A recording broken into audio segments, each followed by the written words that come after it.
Tuan-tuan dan puan-puan sekalian, insya-Allah pada pagi ini kita akan berdiskusi berkaitan dengan puasa Ramadan. Saya mungkin akan bercakap dalam 40 hingga 45 minit.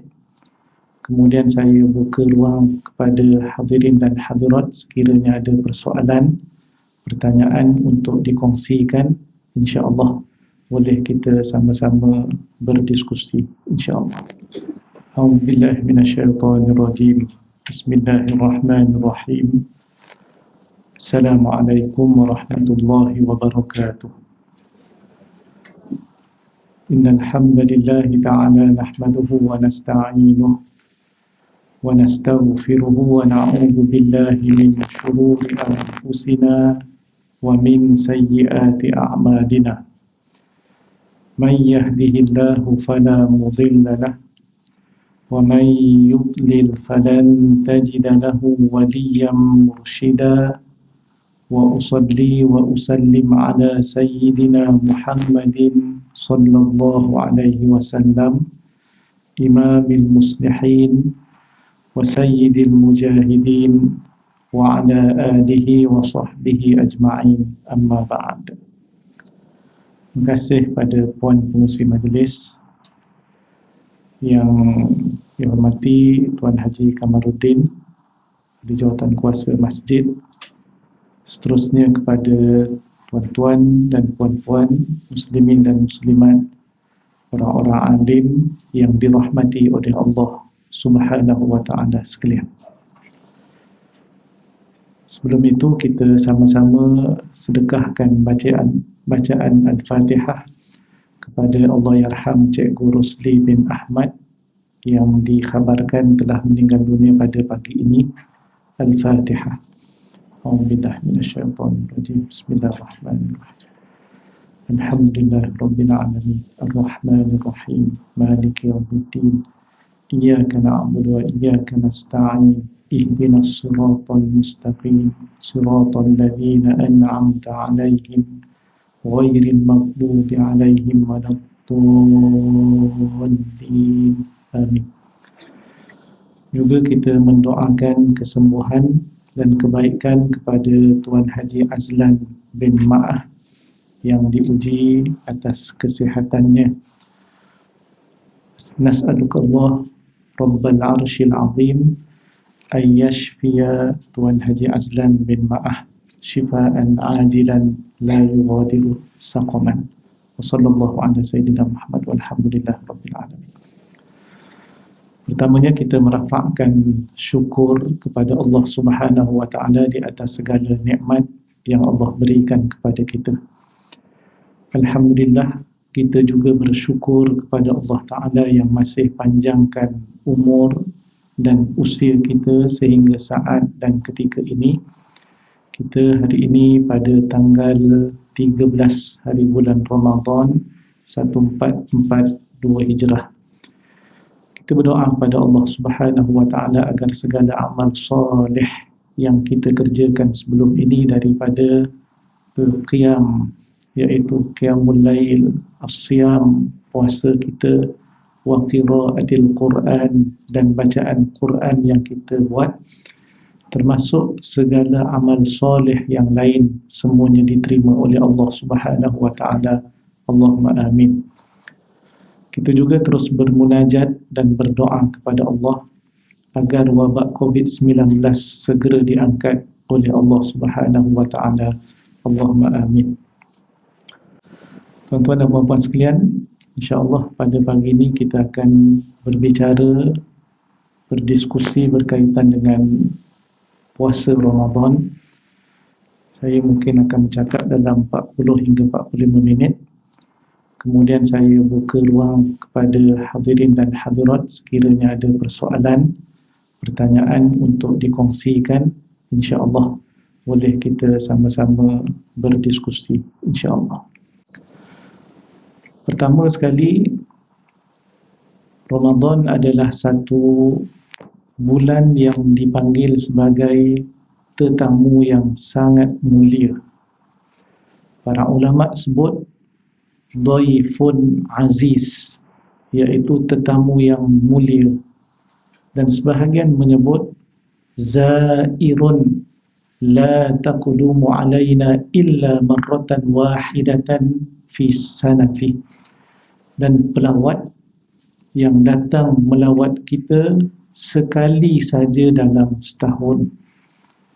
Nabi SAW menyebut tentang kedatangan bulan Ramadan sebagaimana yang diriwayatkan daripada Abu Hurairah radhiyallahu an di dalam Sahih Muslim, "Idza jaa Ramadan futtihat abwabul jannah wa ghulliqat abwabun nar wa suffidatis syayatin." Apabila datang bulan Ramadan, dibuka pintu-pintu syurga, ditutup pintu-pintu neraka, dan dibelenggu syaitan-syaitan. Al-Imam Izzuddin Ibn Abdissalam, tokoh dalam mazhab Asy-Syafi'i, meninggal pada tahun 660 Hijrah, dalam karyanya Maqasidus Shaum, ataupun kita terjemah maqasid objektif puasa, berkongsi dengan kita hadis ini, lalu dihuraikan sedikit. Perkataan sabda Nabi SAW, dibuka pintu-pintu syurga, ibaratun an takfirit ta'ah, ibarat dan gambaran banyaknya ketaatan dilakukan oleh manusia pada bulan Ramadan.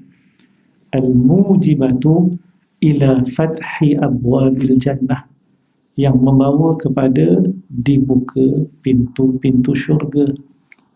Adapun sabda Nabi SAW, taghliq abwabin nar, ditutup pintu-pintu neraka, ibaratun an taqlilil ma'asi, ibarat dan gambaran sedikitnya maksiat pada bulan Ramadan. Adapun sabda Nabi SAW, dibelenggu syaitan-syaitan, gambaran telah berputus asa syaitan yang sentiasa menggoda dan menghasut manusia daripada kalangan orang-orang yang beriman yang sedang berpuasa. Tetapi manusia la yatma'un, mereka tidak menyambut segala godaan itu, tidak mengikut segala hasutan itu, maka berputus asalah syaitan. Ini digambarkan dengan wasuffidatis syayatin. Wallahu a'lam, mungkin ini lebih baik kefahamannya daripada kefahaman kita yang tidak tahu hadis, yang tidak tahu bahasa Arab. Kita ambillah apa yang dihuraikan oleh Imam Izzuddin Ibn Abdissalam. Yang kedua, elok rasanya kita perbetulkan, walaupun sudah 13 hari kita berpuasa, hampir 13 hari, setting berkaitan dengan objektif dan matlamat puasa kita. Bukan kerana diet, bukan kerana habuan dunia, bukan kerana apa-apa saja yang berkaitan dengan kepentingan diri, tetapi dua matlamat utama yang disebutkan oleh para ulama hasil daripada istiqra', iaitu melihat kepada ayat Quran dan juga hadis-hadis Nabi SAW, iaitulah yang pertama takwa, dan yang kedua adalah keampunan Allah Subhanahu wa taala. Adapun objektif yang pertama, takwa, adalah berdasarkan kepada ayat 183 daripada suratul Baqarah. Firman Allah Ta'ala, A'udhu billahi minasyaitanir rajim. Ya ayyuhalladzina amanu kutiba alaikumus siyamu kama kutiba alal ladzina min qablikum la'allakum tattaqun. Wahai orang-orang yang beriman, telah diwajibkan ke atas kamu berpuasa sebagaimana diwajibkan ke atas orang yang terdahulu daripada kamu, supaya kamu bertakwa. Allah Ta'ala yang wajibkan puasa, Allah Ta'ala yang telah tentukan objektifnya di hujung ayat ini, iaitu la'allakum tattaqun, supaya kamu bertakwa. Jadi maknanya kita puasa 30 hari ataupun sebulan, kita kata 29 atau 30, sebulan lah kita berpuasa.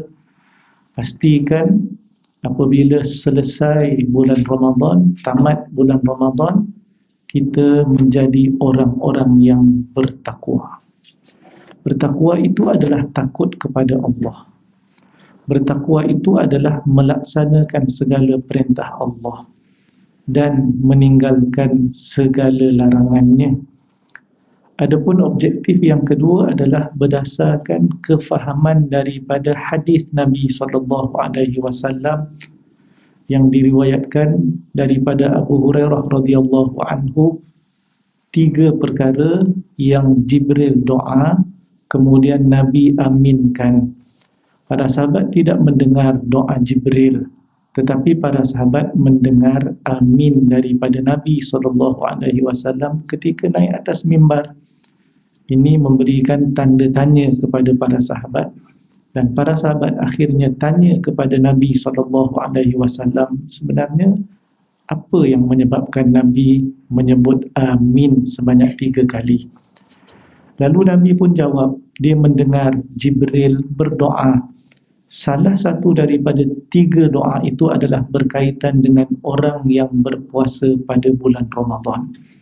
Nabi kata SAW, wa raghima anfu rajulin dakhala alaihi Ramadan thumma salakha minhu qabla an yughfara lah. Raghima anf ini adalah hidung tersembam ke bumi, terjemahan secara literal. Hidung tersembam ke bumi maknanya mukanya sekalilah jadi comot, jadi kotor kerana tanah yang ada di bumi itu. Maksudnya, kiasannya adalah menunjukkan kepada az-zul, iaitu kehinaan. Jadi kita terjemah hina ataupun kehinaan kepada seseorang yang sempat bertemu dengan bulan Ramadan, thumman salakha minhu qabla an yughfara lah, kemudian Ramadan berlalu pergi sebelum sempat diampunkan dosanya oleh Allah Subhanahu wa taala. Bila sebut Ramadan datang kemudian Ramadan pergi, ini cerita sebulan kan? Bila sebulan, ini cerita lama. Sebulan itu lama, bukan sehari, bukan seminggu, tetapi 4 minggu, harinya ada 29 ataupun 30 hari. Begitu lama masa yang diberikan kepadanya, peluang yang ada untuk direbut segala macam fadilat dan kelebihan yang ada pada bulan Ramadan. Tiba-tiba Ramadan berlalu pergi, dia tidak diampunkan dosanya oleh Allah. Ini adalah orang yang mendapat kehinaan. Oleh itu, untuk kita ini faham daripada hadis, kita perlu mengelakkan diri daripada menjadi hina. Untuk mengelakkan diri daripada menjadi hina, pastikan mendapat keampunan Allah Ta'ala. Sebab itu, difahami daripada hadis ini, menjadi objektif matlamat daripada puasa yang kita lakukan ini ialah pastikan mendapat keampunan daripada Allah Subhanahu wa taala.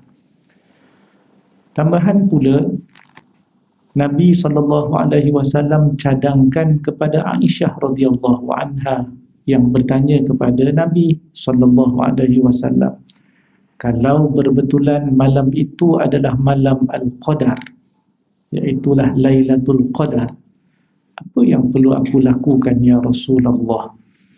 Nabi jawab kepada Aisyah, quli Allahumma innaka afuwun tuhibbul afwa fa'fu anni. Aisyah, sebutlah begini, katakanlah begini, doa begini, ya Allah, sesungguhnya engkau maha pemaaf, maha pengampun, suka mengampunkan manusia, maka ampunkanlah dosaku.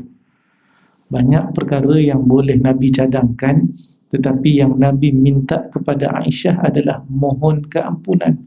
Jadi maknanya cerita keampunan ini menjadi matlamat adalah suatu yang maknanya telah disepakati oleh para ulama kerana disokong dengan hadis-hadis Nabi sallallahu alaihi wasallam. Tuan-tuan dan puan-puan sekalian yang dirahmati oleh Allah. Yang ketiga, nak dibandingkan dengan solat dari aspek rukun. Solat itu rukunnya banyak. Ada 13. Yang kita solat subuh, yang kita solat duha, yang kita solat zuhur nanti. Begitu juga solat-solat sunat qabliyah dan juga ba'diyah, semua terpakai rukun-rukun itu walaupun sunat. Sebab ada orang yang keliru bila disebut solat sunat, dia ingat tak ada rukun. Lalu sampai soalan ke pejabat mufti, tanya, kita kena baca doa iftitah tak ketika solat sunat sebelum zuhur? Dia kata sunat, maknanya disuruh baca tetapi tidak wajib. Sama je macam solat zuhur. Kalau doa iftitah ketika zuhur sunat, ketika solat sunat qabliyah pun sunat juga. Itu dia jadi muskil. Ada sunat dalam sunat ke Ustaz? Susah lah. Ada lah, ada sunat dalam sunat, memang ada. Sunat dalam wajib pun ada. Baik, apa pun, perkara rukun dalam solat itu banyak, 13. Ada ulama mazhab Syafi'i kata 17. Kenapa beza? Kerana dibezakan tamakninah di dalam beberapa rukun. Bagi mereka yang kata bahawa rukuk dan tamakninah satu rukun, i'tidal dan tamakninah satu rukun, sujud dan tamakninah satu rukun, duduk antara dua sujud dan tamakninah satu rukun, maka jumlah semua rukun dalam sembahyang adalah 13. Adapun mereka yang pisahkan rukuk satu rukun, tamakninah ketika rukuk satu rukun yang lain, dan begitulah seterusnya 3 yang lagi, maka akan jadilah 17 rukun semuanya. Tapi puasa itu tidak sebanyak itu rukunnya. 13, bukan 10, bukan 8, bukan, hanya ada 2 rukun saja. Rukun puasa yang pertama adalah an-niyah, iaitu berniat. Rukun puasa yang kedua adalah al-imsak anil mufattirat min tulu'il fajri ila ghurubis syamsi. Menahan diri daripada perkara-perkara yang membatalkan puasa, bermula daripada terbit fajar sehinggalah terbenam matahari. 2. Tapi bila dihuraikan panjang jadinya, sebab untuk melakukan rukun yang kedua mesti tahu apakah perkara-perkara yang membatalkan puasa. Sebab kalau tak tahu perkara-perkara yang membatalkan puasa, bagaimana kita nak meninggalkan perkara-perkara tersebut? Jadi panjanglah huraiannya. Semua dalam fiqh, kitab-kitab yang moden, seumpama Fiqhul Manhaji alal Madhabil Imam Asy-Syafi'i, disenaraikan ada 7 perkara yang perlu untuk kita jaga, jangan dibuat ketika berpuasa. Maksudnya adalah pada siang hari. Maksud siang hari dalam bahasa fiqh Islam kita adalah bermula daripada terbit fajar sehinggalah terbenam matahari. Kita sebut siang dalam keadaan biasa adalah bila terbit matahari, tetapi siang di dalam istilah fiqh adalah sebelum lagi daripada terbit matahari, iaitu bermula daripada terbit fajar. Adapun perkara-perkara yang membatalkan puasa, ini huraiannya adalah di dalam kitab fiqh. Tuan-tuan dan puan-puan baca, dapatkan penjelasan daripada guru. Begitu juga dengan beberapa isu-isu baharu yang berkaitan dengan mungkin perubatan. Contohnya adalah suntikan vaksin, batal puasa ataupun tidak. Begitu juga dengan ujian swab test pada siang hari Ramadan. kerana kita sekarang masih berada dalam suasana pandemik COVID-19 bermula daripada Mac tahun lepas 2020, dan kita sudah ada pengalaman pertama Ramadan pada 2020. Tapi Masya Allah, ada satu hari itu ramai yang tanya soalan, nak tanya dah Ustaz, apa hukum buat swab test pada siang hari Ramadan? Kita tahulah yang dimaksudkan puasanya batal ke tidak. Kita pun jawab batal. Selang 10 minit, maaf, tidak batal, kita jawab. Selang 10 minit, masuk lagi soalan lain. Kira hari itu saja dekat 15 soalan. 15. Kita pun tertanya-tanya. Ini dah setahun ceritanya ni. Dah setahun. Fatwa dah keluar, muzakarah kebangsaan pun dah keluar. Ramai juga yang masih tidak tahu. Agaknya kita ini, selagi tidak kena pada diri sendiri, kita tidak ambil pusing, tidak ambil kisah. Tapi once dia kena, akan buat ujian ataupun saringan swab test, barulah dia muskil, macam mana, batal ke tak batal ya. Jadi tuan-tuan dan puan sekalian, kena ambil tahu. Kena ambil tahu. Seorang suami kena ambil tahu apa yang berkaitan dengan haid dan juga nifas. Tak boleh dia kata, maaflah, saya lelaki. Tapi kita nak tanya dia, bini dia lelaki ke perempuan? Kalau bini dia perempuan, kena ambil tahulah. Sebab ini semua persoalan hukum hakam yang ada kaitan dalam kehidupan kita bermasyarakat, berkeluarga. Jadi mesti kena ambil tahu. Tapi tak apalah, soalan banyak pun, 15 soalan pun kita jawab dah semua. Tak batal. Tapi yalah, ingatkan jadi timbalan mufti ada banyak kerja lain. Rupanya kerja utamanya jawab soalan WhatsApp aja rupa-rupanya. Tapi tak apalah, kalau itu yang diperlukan oleh masyarakat tentang hukum hakam. Sebenarnya boleh dia jumpa dalam laman web. Sebenarnya dia boleh jumpa dalam, mungkin dalam fatwa-fatwa kalau dia type. Perkara lain boleh kita tahu melalui laman web, menu apa, memasak, isu gosip dan tak seumpamanya dia ni langgar SOP ke tak SOP, boleh tahu. Tiba-tiba yang swab test yang dah setahun kita bincang itu, dia tidak tahu, maknanya ini sedikit pelik lah. Kalau yang vaksin mungkin dia baru tahun ni, pada bulan Januari dan Februari kita putuskan. Tetapi sebenarnya tajuk berkaitan dengan suntikan ini ulama dah bahas, bukan 2021. Selagi mana suntikan itu adalah ubat. Begitu juga dengan vaksin. Oleh kerana ia tidak memasuki rongga terbuka. Dia syaratnya adalah usulu ainin ila jawfihi min manfadhin maftuh, iaitu masuk suatu ain yang boleh kita nampak dengan mata. Yusammal ainu ainan li'annal aina tarah. Dinamakan satu ain itu ain kerana mata manusia yang kita sebut ainun, mata itu nampak perkara itu, maka perkara itu dipanggil ain. Yang kedua al-jawf. Al-jawf ini masuk melalui kita kata dua perkara, masuk ke otak dan yang kedua masuk ke perut. Adapun manfad maftuh ini dalam mazhab Syafi'i ada 4. Yang pertama adalah al-fam, mulut. Yang kedua adalah al-udhun, telinga. Yang ketiga dan keempat adalah kubul dan dubur.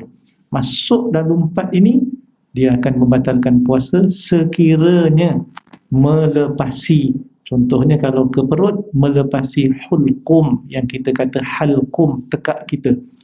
Ujian swab test tidak melepasi tekak.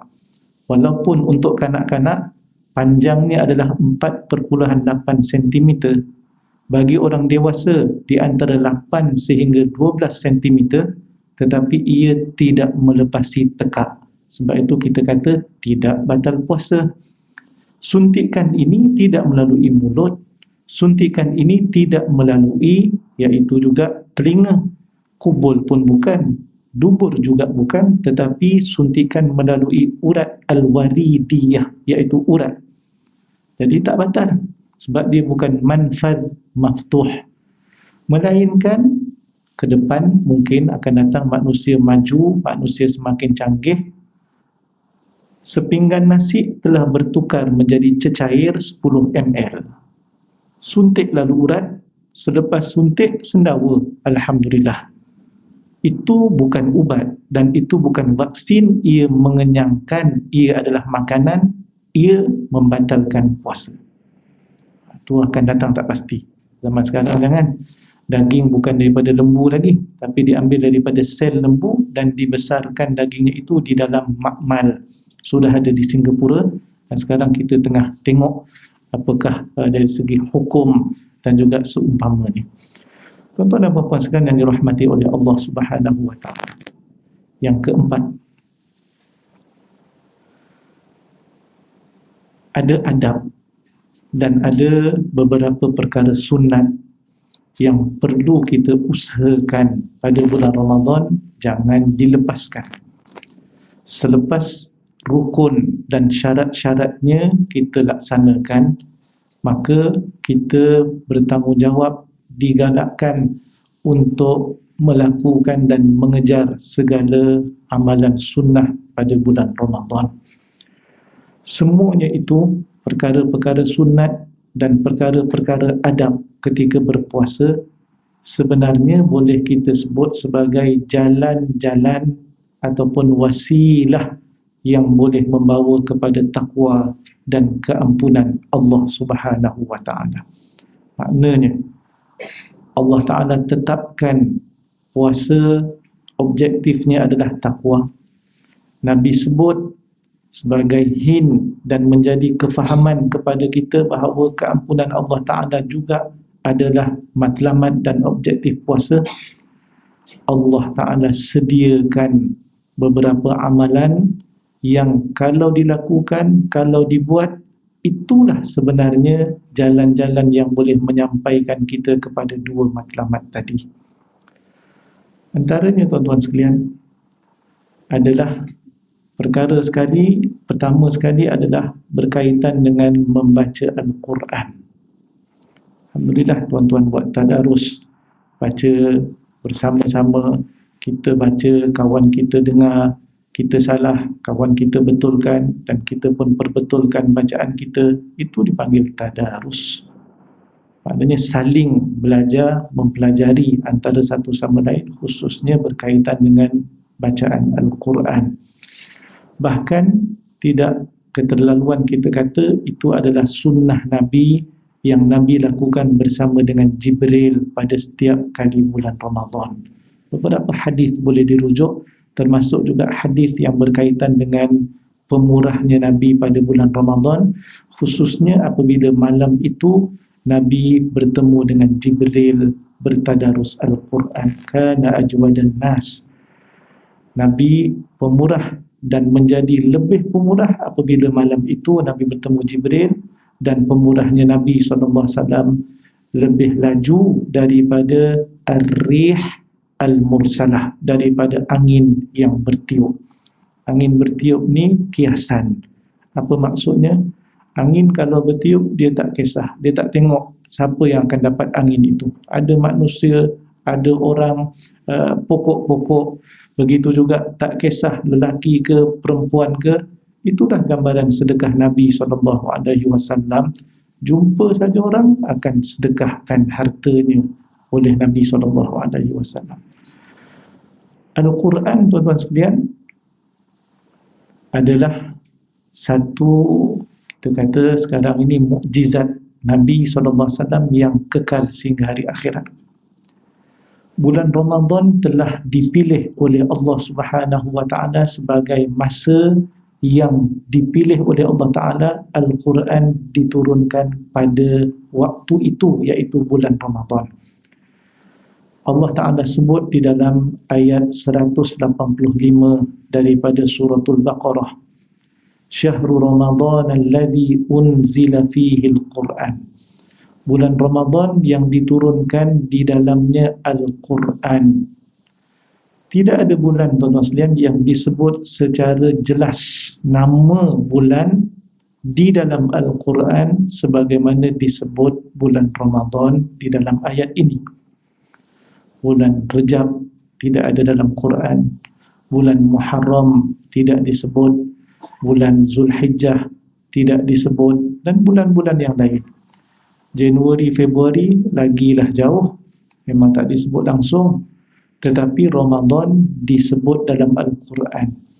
Imam Fakhruddin Ar-Razi di dalam tafsirnya, tafsir Al-Quran tafsir Al-Kabir, juga nama lain bagi tafsir ini adalah Mafatih Al-Ghaib. Imam Fakhruddin Ar-Razi meninggal pada 606 Hijrah, menyebut tentang ayat 185 surah Al-Baqarah ini. Bulan Ramadan telah menjadi mulia kerana Al-Quran. Maknanya Imam Fakhruddin Ar-Razi menyatakan Ramadan itu telah menjadi mulia kerana dipilih diturunkan Al-Quran. Maknanya yang mulianya Quran. Tapi oleh kerana Ramadan dipilih oleh Allah Ta'ala sebagai masa yang diturunkan Al-Quran, maka Ramadan pun dapat kemuliaan itu. Kalau kita boleh refleksi diri kita, tuan-tuan sekalian, kalau Ramadan yang begitu boleh dapat kemuliaan, kenapa tidak kita manusia? Syaratnya satu saja, bersama dengan Al-Quran. Banyakkan membaca Al-Quran, tadabbur, baca tafsir. Jangan sampai kita berlalu beberapa hari tanpa membaca Al-Quran. Lebih-lebih lagi bulan Ramadan, perbanyakkan bacaan Al-Quran. Al-Imam Asy-Syafi'i dalam tulisan yang banyak sezaman dengan beliau, para ulama menyatakan bahawa banyaknya membaca Al-Quran, khatam, baca khatam, bulan Ramadan saja khatam 60 kali. Walaupun kita rasa macam tak logik lah bagi kita. Kita ni memang tak logik manjang, tuan-tuan. Orang buat baik tak logik kita, sebab kita banding dengan diri kita. Itu yang jadi tak logiknya tu. Imam Syafi'i logik, tuan-tuan. Kita jumpa arwah mak bapak kita dahulu, dan juga orang-orang soleh yang sezaman dengan arwah mak bapak kita. Rasanya kita jumpa mereka baca Quran juga banyak. Satu waktu solat, mereka akan disiplinkan diri 1 jam sebelum akan baca, 1 juzuk sebelum subuh, 1 juzuk lepas subuh, 1 juzuk sebelum zuhur, 1 juzuk selepas zuhur. 5 waktu solat, 10 juzuk. Esok hari kedua 10 juzuk lagi, dah 20. Hari ketiga 10 juzuk lagi, khatam, tuan-tuan sekalian. Maknanya setiap 3 hari khatam. Kalau setiap 3 hari khatam, 30 hari akan dapat apa kali? 3 kali 10, 30. 30 ke 10? 10. Banyak dah tu. Kalau sekiranya dapat buat begitu, logik. Sebab 1 juzuk, kalaulah bacaan kita tidak terlalu laju, setengah jam dapat sebenarnya, kalau tak banyak salah. Setengah jam boleh dapat. Kawan-kawan kita yang hafiz Al-Quran, dia ulang tu 20 minit, 15 hingga 20 bacaan laju. Dan diorang ni tajwid jaga. Kita kalau laju habis tajwid, tuan-tuan sekalian, baca pelan sikit tak apa, tapi kita disiplin. Boleh baca FB banyak-banyak, okey je. Kalau FB ada juzuk, 5 juzuk dah sekali kita baca, tuan-tuan sekalian. WhatsApp, berapa banyak grup kita ada dalam tu. Kalau satu grup 1 juzuk, khatam kita, tuan-tuan sekalian. Kenapa tidak dialihkan kepada membaca Al-Quran untuk bulan Ramadan ini? Tinggalkan sekejap handphone kita, gadget kita. Sebab kalau kita tak jawab pun, orang tak marah pun. Tak kena compound pun 10,000. Tak kena. 1,000 pun tak kena kalau tak jawab. Paling kuat dia marah, dia tanya, kau ke mana tadi? Jawablah, baca Quran. Orang tak marah pun. Tapi kita punya beria, sebelum tidur tengok. Tak boleh tidur, tengok lagi. Sambil pegang handphone, tuan-tuan sekalian, tertidur. Alhamdulillah dapat tidur. Handphone pula jatuh kat muka, terjaga balik. Tengok balik. Kenapa sibuknya kita dengan perkara itu? Agaknya dulu kita baca catatan para ulama, asyiknya orang-orang alim dan orang soleh membaca Al-Quran sehingga lupa perkara-perkara yang lain. Susah benar nak digambarkan. Sehinggalah tahun 2021 kita tengok orang asyik tengok handphone, WhatsApp dan FB, baru kita faham bagaimana asyiknya orang-orang soleh membaca Al-Quran. Satu huruf dibalas dengan 10 kali ganda.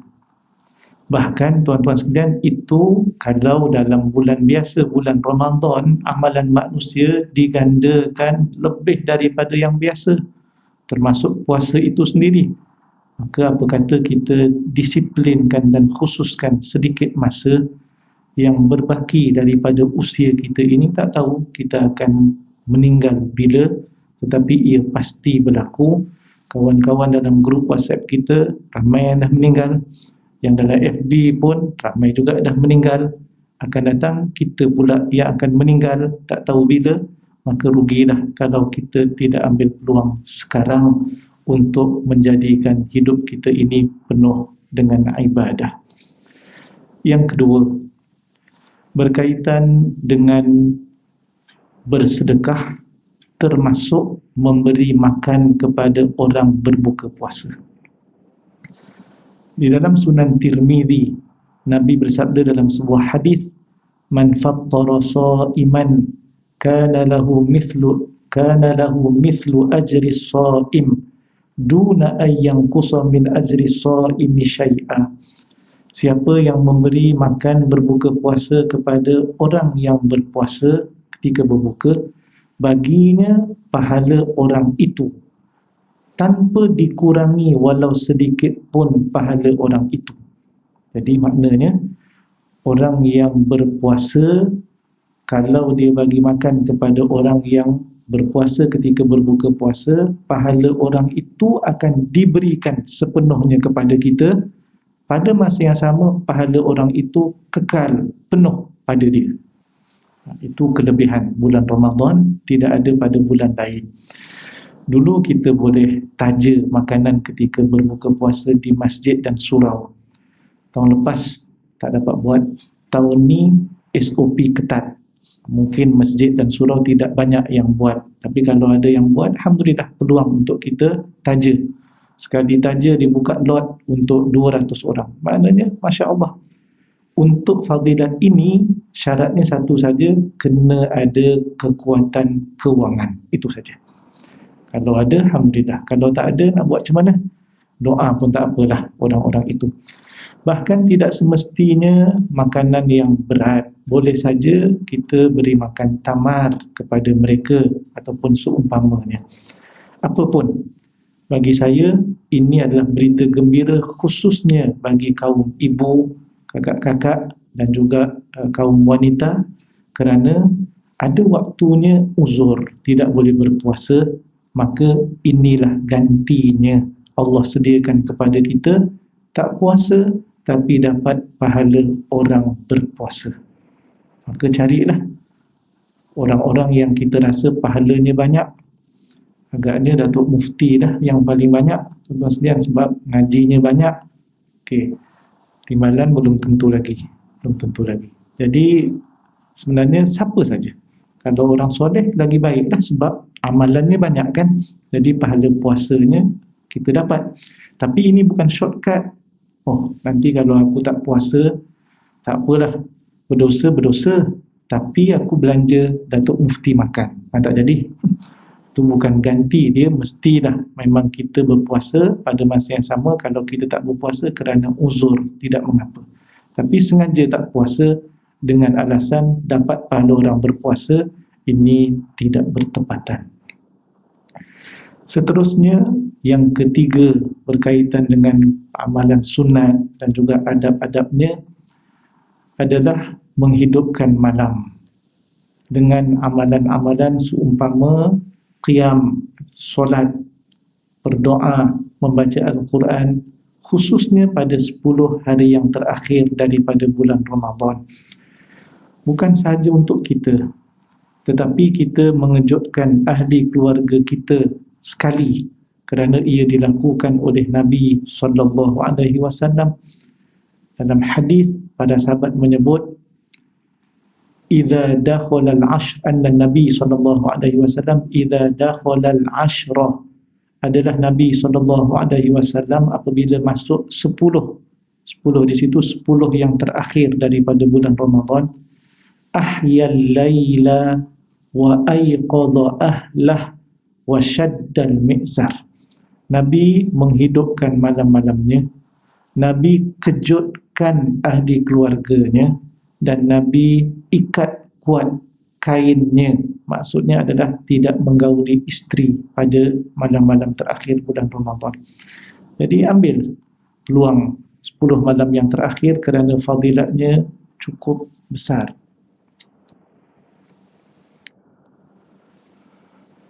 Ada satu malam daripada 10 malam yang terakhir itu yang lebih baik daripada 1000 bulan, iaitulah Lailatul Qadr.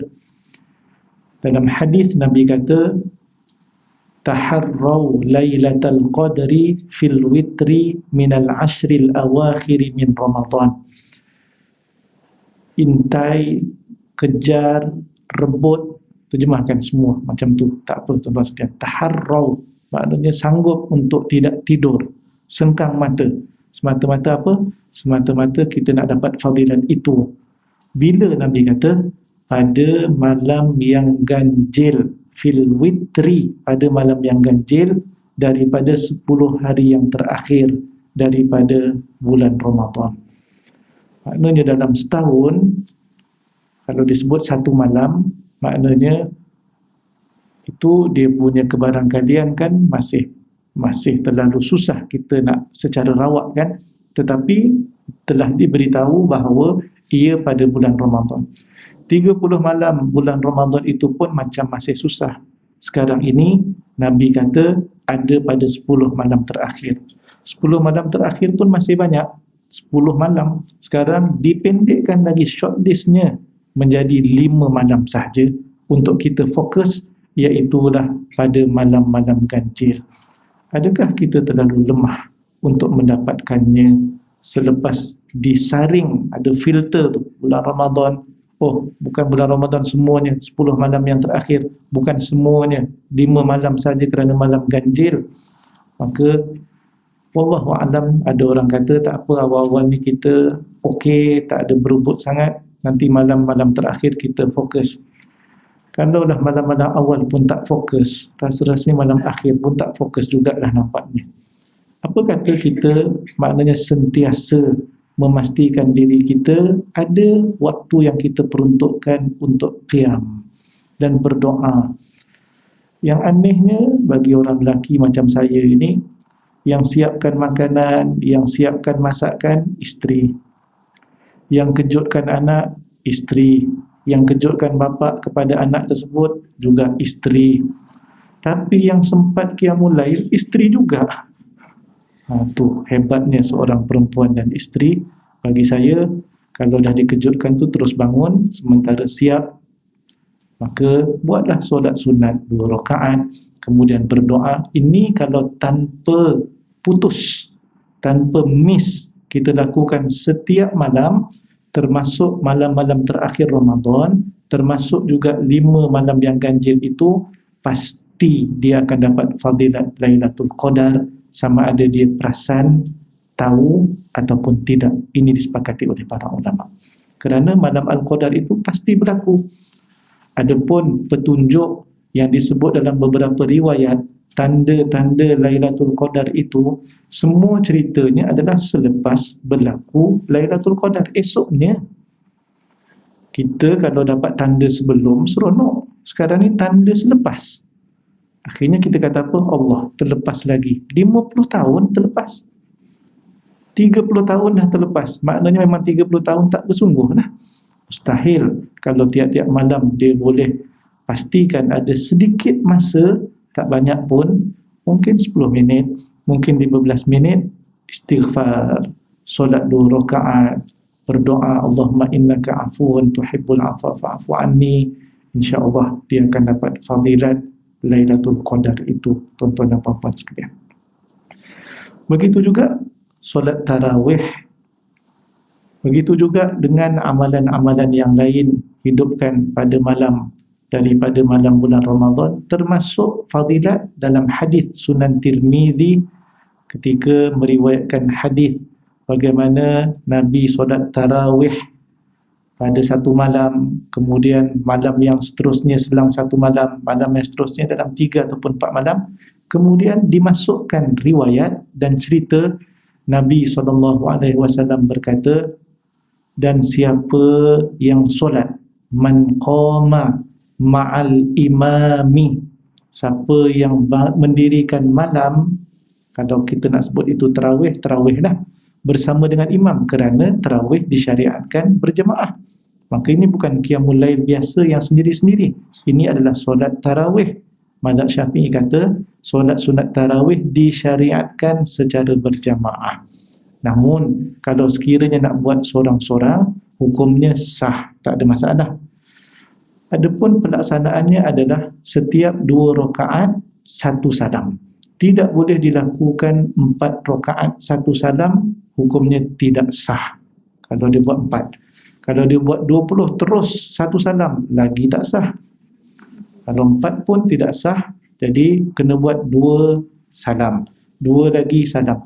Berbeza dengan solat sunat witir. Solat sunat witir boleh terus 3 rakaat ataupun 5 rakaat.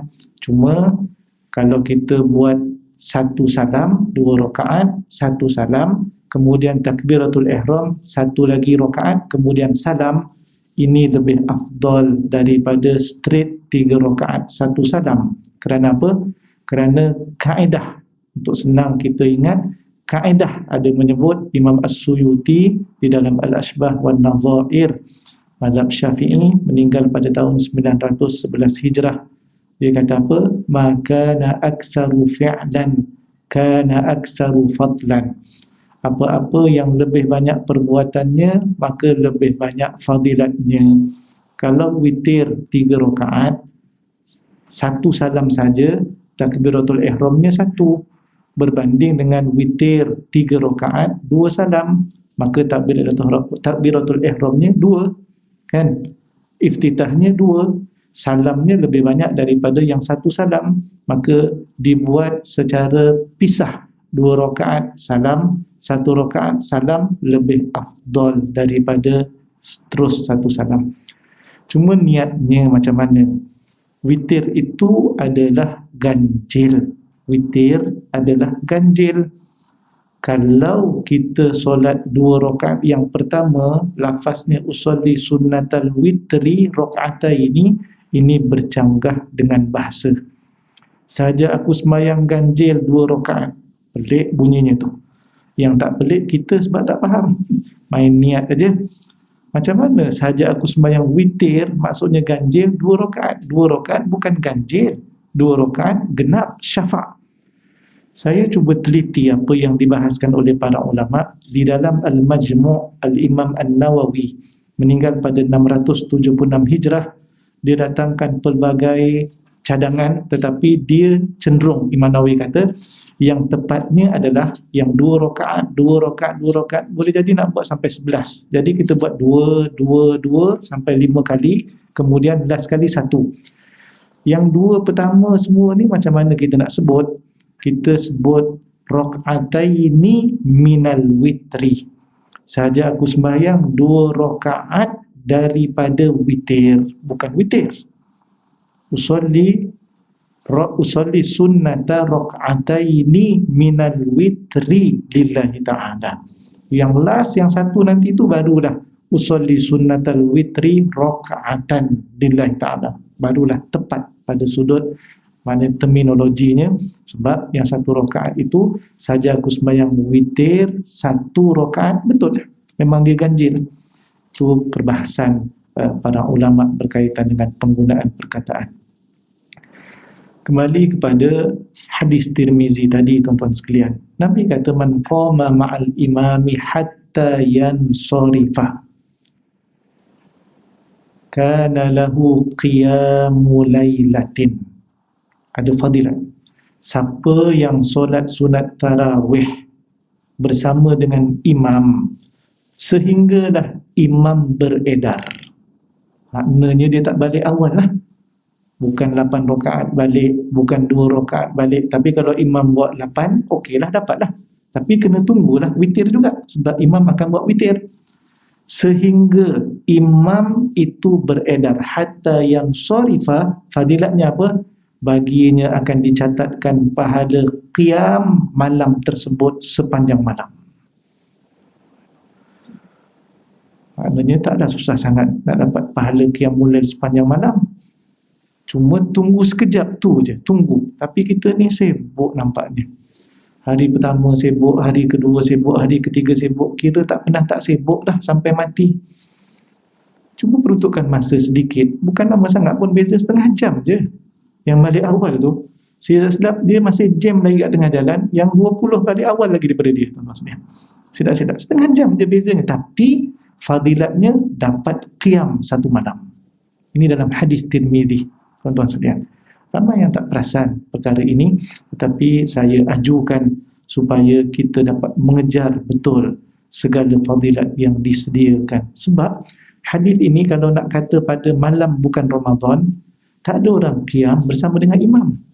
Sebab lain daripada bulan Ramadan, kita qiyamul lail tidak disyariatkan berjemaah. Tapi kalau nak buat, tidak salah. Kerana banyak kali sahabat Nabi menjadi makmum qiyamul lail bersama dengan Nabi. Cuma yang disyariatkan berjemaah, nampaknya hadis ini kita fahami adalah solat sunat tarawih. Wallahu a'lam. Yang terakhir,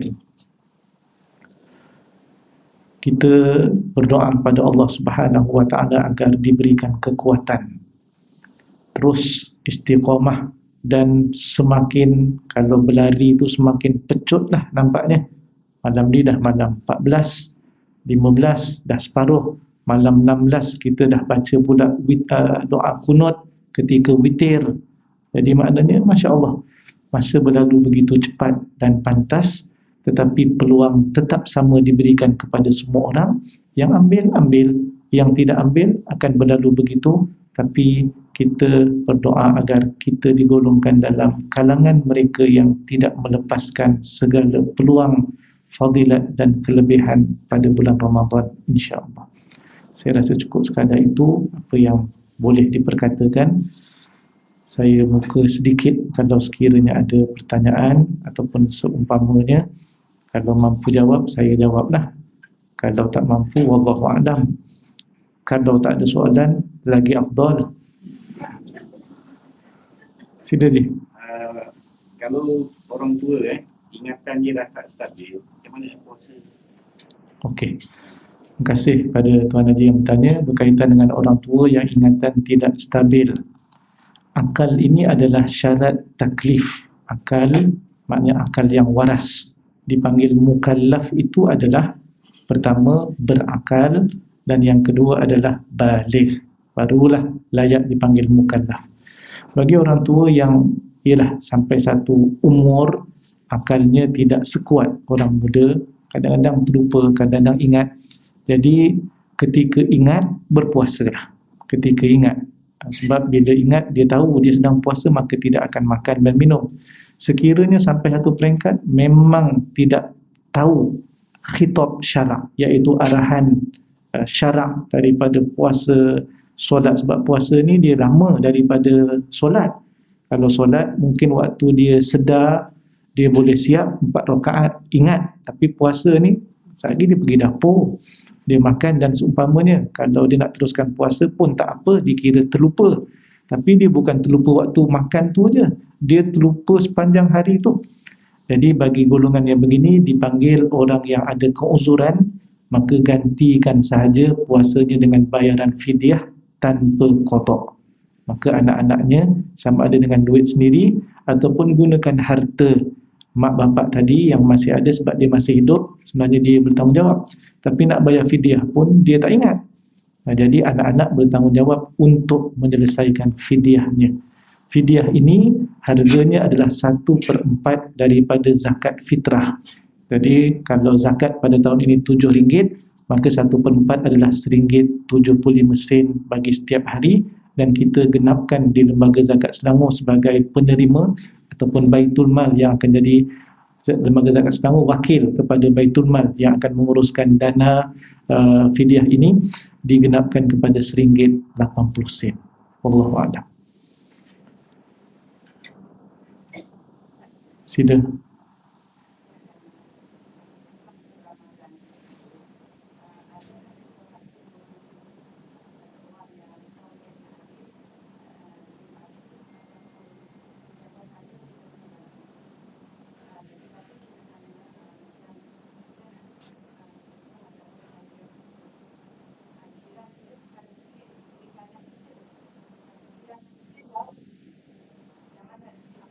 Yang jauh yang mana? Yang Muslim. Kiri kanan kita non-Muslim. Ya. Terima kasih. Berkaitan dengan hadis Tirmizi tadi, man fattara iman, siapa yang memberi iftar kepada orang yang berpuasa ketika berbuka puasa, maka difahami daripada hadis itu ia umum. Tidak kira siapa, iaitulah lelaki boleh, perempuan boleh, orang soleh boleh, orang tak berapa soleh pun boleh, maknanya orang biasalah. Boleh, semua boleh. Adapun mana yang lebih afdal, ia juga tidak disebutkan dalam hadis, cuma saya sebutkan tadi, alang-alang nak dapat pahala orang berpuasa, cari orang soleh kerana pahalanya dah pasti banyak daripada orang biasa, itu saja. Tapi dalam hadis tidak sebut. Hadis juga menunjukkan bahawa ia adalah orang Islam kalau nak dapat fadilat itu, kerana beri makan kepada orang berpuasa, man fattara iman, hanya orang beriman yang berpuasa. Orang tidak beriman tidak berpuasa, maka untuk dapat fadilat ini, keutamaan hendaklah diberikan kepada orang-orang Islam. Adapun kalau sekiranya ada kelebihan rezeki, kita nak bagi jiran ni pun kadang-kadang kena bijak juga tuan-tuan sekalian. Kalau jiran sebelah kita bagi, jiran sebelah kepada sebelah kita tak bagi, normal. Tapi kalau kita bagi jiran yang jauh, jiran sebelah tidak kita bagi, itu tidak berapa bagus. Kita kata dia tak nampak ustaz, tahu mana cermin dia tinted ke, tak nampak daripada luar, tapi dia nampak pintu terbuka, oh dia pergi, oh rumahku dia selang rupa-rupanya, apalah dosa aku, agaknya aku pun tak pernah bersedekah. Tu dah jadi lain dah persepsi dia nanti. Mungkin kita plan kita akan bagi terus satu jalan itu. Dan kalau sekiranya kita nak ambil fadilat sedekah, bukan bagi makan kepada orang buka puasa, yang ini open kepada Muslim ataupun tidak Muslim. Nabi pernah ditanya dalam satu hadis, qila ya Rasulullah, ayyu sadaqatin afdal? Wahai Rasulullah, mana satu sedekah yang paling afdal? Nabi jawab, sadaqatun fi Ramadan, sedekah pada bulan Ramadan. Jadi Nabi tak cerita penerima, Nabi cerita masa sedekah itu adalah pada bulan Ramadan. Jadi yang ni boleh kepada Muslim, non-Muslim. Pada non-Muslim yang jiran kita itu, kita niat berdakwah dengan cara kita bagi, dia nampak akhlak baik kita. Mungkin dia akan bertanya, kenapa ya bagi, bulan lain macam tak pernah bagi. Akan jadi bersembang. Bila bersembang, kita pun ada peluang untuk menceritakan, oh ini bulan baik bagi kami, bulan Ramadan, kami digalakkan bersedekah, cubalah jamah sikit, sebab ini saya sebenarnya tak beli, yang ni saya masak sendiri sebagai contoh. Perkenalkan. Jadi kita ada ruang untuk berbicara di situ, insya-Allah. Wallahu a'lam. Sila.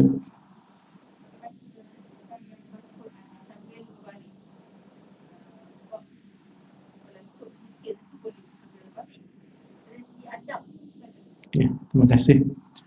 Bergantung pada keadaan membaca Al-Quran itu. Kalau dia seorang yang tidak hafal lah ayat Al-Quran, biasanya dia memerlukan kepada bantuan sesuatu yang boleh dibaca daripada mushaf yang dicetak ataupun gadget yang dia download apps Al-Quran di dalamnya. Maka pada waktu itu penilaian kita adalah berkaitan dengan adab. Namun bacaan Qurannya itu tak ada masalah. Kalau betul tajwidnya tidak maknanya menghilangkan hak setiap huruf, walaupun berbaring, maka tetap dapat pahala bacaan Quran sebagaimana hadis riwayat Ibn Mas'ud, 10 bagi setiap huruf gandaannya. Tapi bila kalau sekiranya kita bicarakan adab, sekiranya orang itu menghafal, memang dia baca itu berdasarkan hafalannya, maka ini tak berapa jadi isu. Sebab dia tidak ada kaitan dengan apa-apa yang dipegang di tangannya. Okey, dari aspek ini dia lebih, maknanya dia tak ada masalah. Nak dibandingkan kalau kita pegang begini sambil berbaring, boleh jadi kaki kita itu yang lebih tinggi daripada mushaf yang kita pegang. Tapi kalau tak pegang apa-apa, tak ada isu. Cuma lebih afdal dalam semua keadaan, ada adab yang perlu kita jaga. Antaranya adalah ada wuduk, antaranya adalah menghadap kiblat, antaranya adalah kita membaca dengan tenang, tidak tergopoh-gapah, tidak laju dan seumpamanya. Wallahu a'lam. Itu komen saya.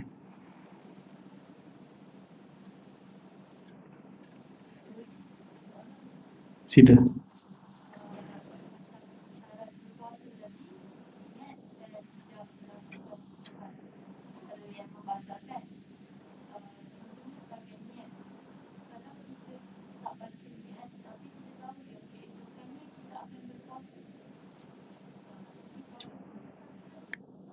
Terima kasih. Saya betulkan sedikit. Rukun puasa, bukan syarat puasa. Rukun. Yang pertama niat, dan yang kedua adalah yang kita bicarakan tadi, menahan diri daripada perkara membatalkan puasa. Rukun yang pertama niat, ada 3 syarat. Syarat yang pertama at-tabiid, iaitu pada waktu malam. Mana-mana juzuk waktu malam bermula maghrib sehinggalah terbit fajar, itu semua adalah waktu yang boleh kita berniat padanya. 9 malam boleh, 11 malam boleh, 2 pagi boleh, dan seterusnya. Yang kedua syaratnya adalah at-tikrar, diulang-ulang setiap malam. Malam ni untuk niat esok, malam esok untuk puasa lusa. Tidak boleh satu kali niat untuk sebulan puasa, sebagaimana mazhab Maliki, kerana mereka ada kaedah tersendiri untuk menyatakan keharusan niat puasa sekali untuk semua. Syarat yang ketiga adalah at-ta'yin, ditentukan puasa Ramadan, iaitu mesti dalam niat itu ada, iaitu dilintaskan dalam hatinya, sahaja aku puasa Ramadan. Kerana kalau sebut sahaja aku puasa kerana Allah Ta'ala, ini secara mutlak tidak sah puasa Ramadannya. Kerana puasa itu banyak, ada puasa sunat, ada puasa wajib. Puasa wajib banyak, ada qada, ada nazar, ada Ramadan. Jadi puasa yang mana yang kita sedang nak buat, mesti ada ta'yin Ramadan. Apa yang ditanyakan berkaitan dengan niat. Niat ini sangat simple. Mahalluha al-qalb, tempat niat adalah dalam hati. Tempat niat dalam hati, dia lintasan. Dia yang kita sebut usati, bukan. Nawaitu sawma ghadin an ada'i fardhi syahri Ramadan hadhihi sanati lillahi ta'ala, itu adalah lafaz niat. Dia panjang, kalau kita lafaz memang jadi panjang, tetapi sebenarnya yang diperlukan ketika niat 3 je. Qasad, ta'arud, ta'yin. Sahaja aku puasa Ramadan, selesai. Itu lintasan. Tuan-tuan sekalian, jangan kita layan kalau sekiranya kita ada penyakit was-was. Nak bagi habis wording tu, susah tuan-tuan sekalian. Dia memang kalau kita kebetulan kita bangun bersahur, niat sahur tu, tujuan sahurnya apa? Memang dalam hati dia terlintas nak puasa esok lah, bangun sahur. Kalau bukan kerana puasa, dia tak bangun sahur. Macam hari-hari lain tak puasa, tak bangun sahur, memang tak ada plan lah. Sekarang ni dia plan nak puasa, boleh dianggap bahawa dia bangun sahur itu sudah dikira berniat puasa. Tapi kena ingat dalam kepala dia adalah puasa Ramadan. Puasa Ramadan. Bagi saya, lintasan itu sangat simple dan sekejap. Kalau kita boleh bayangkan benda-benda lain, kita niat okey, elok je. Nak pergi bazar Ramadan petang-petang, ada yang duduk kat pintu lama-lama. Sahaja aku pergi bazar Ramadan untuk membeli roti john kerana Allah Subhanahu Wa Ta'ala, Allah tak masuk, tak masuk. Niat yang lain pula, bukan roti john aja, ada roti lain lagi ni. Niat lagi sekali, tak selesai. Kenapa kita mudah dalam perkara lain? Sebab dia lintasan aja, plan pergi bazar Ramadan, dan dia tidak dizahirkan. Sebab itu dalam mazhab Syafi'i, niat itu di dalam hati.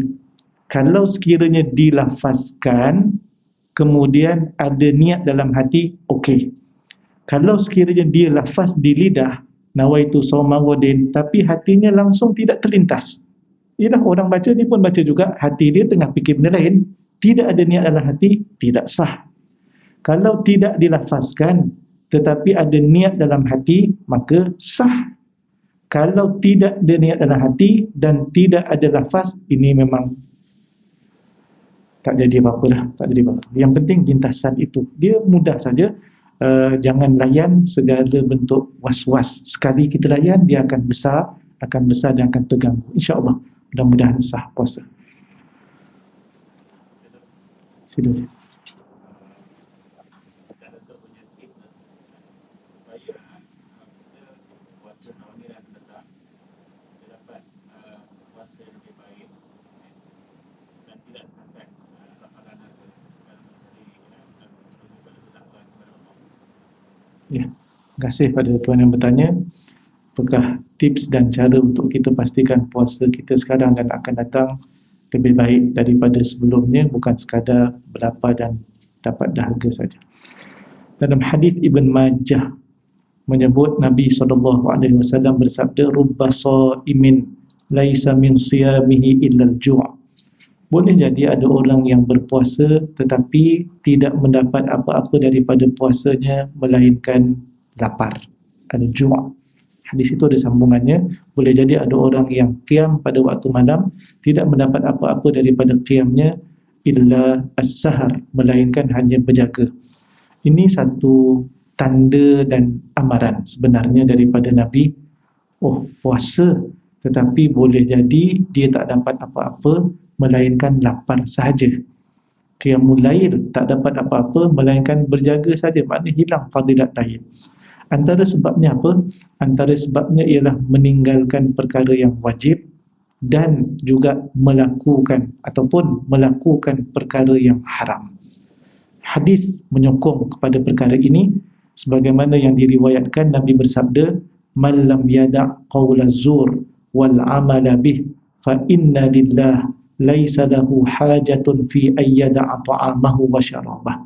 Siapa yang berpuasa tetapi tidak meninggalkan kata-kata dusta, bahkan mengamalkan pendustaan, Allah Ta'ala tidak berhajat kepada dia meninggalkan makan dan minumnya. Daripada sini dapat kita tahu, orang yang berpuasa tetapi tinggalkan perkara wajib, tidak solat sebagai contoh, apalagi tidak zakat fitrah sebagai contoh.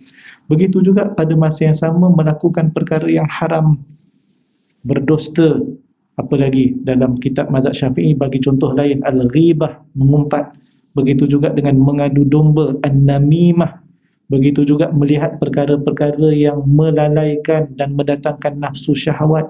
Semua ini dilarang, dibuat juga, maka akan mendapat sebagaimana hadis Ibn Majah tadi, dia tidak dapat apa-apa melainkan lapar.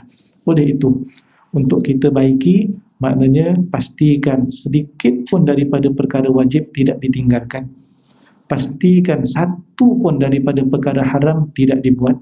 Pastikan tinggalkan perkara-perkara yang lagha dan juga sia-sia. Hari ini sangat terdedah kita dengan perkara yang sia-sia.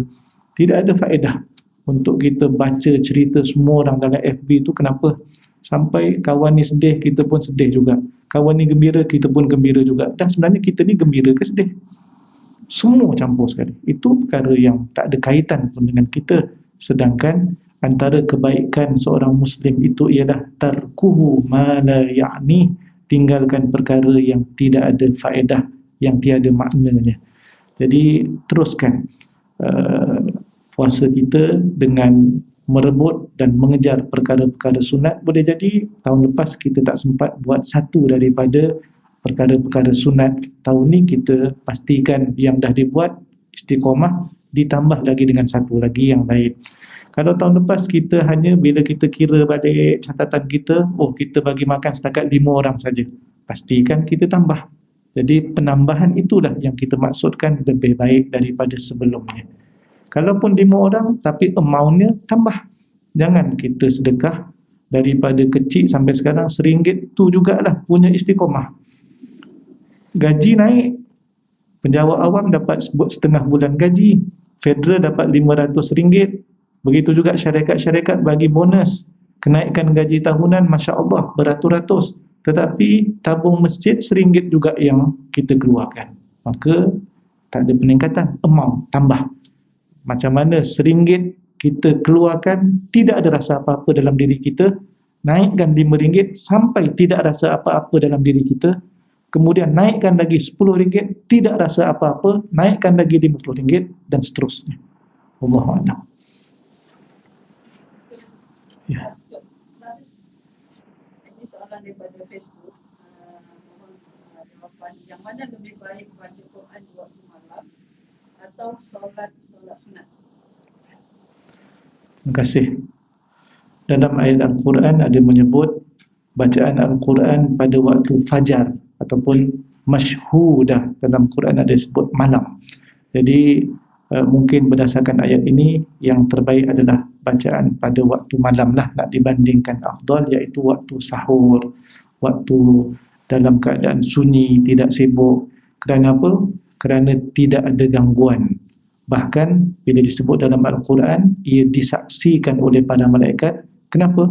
Kerana dalam hadis-hadis yang lain menyebut Allah Ta'ala menurunkan rahmatnya pada waktu malam. Begitu juga cerita bagaimana malam Al-Qadar, iaitulah malaikat Jibril disebutkan tanazzalul malaikatu warruhu fiha biidni rabbihim min kulli amrin salam hiya hatta matla'il fajr, sehinggalah terbit fajar. Jadi maknanya berdasarkan ayat-ayat itu nampaknya itu yang lebih baik dah. Namun demikian tidak ada masalah untuk kita baca pada bila-bila masa, asalkan yang dibaca itu Al-Quran tetap dapat fadilatnya, insya-Allah. Terima kasih pada semua. Aku qauli hadza astaghfirullahal azim li wa lakum. Assalamualaikum warahmatullahi wabarakatuh. A'udzubillahi minasyaitonir rajim. Bismillahirrahmanirrahim. Allahumma faqihna fid din wa 'allimna at-ta'wil wahdina siratal mustaqim. Allahumma anfa'na bima 'allamtana wa 'allimna ma yanfa'una wa zidna 'ilma. Allahumma inna na'udzubika minal barasi wal jununi wal judham wa min sayyi'il asqam. Wa sallallahu ala sayyidina Muhammad wa ala alihi wa sahbihi wa baraka wa sallam. Walhamdulillahi rabbil alamin.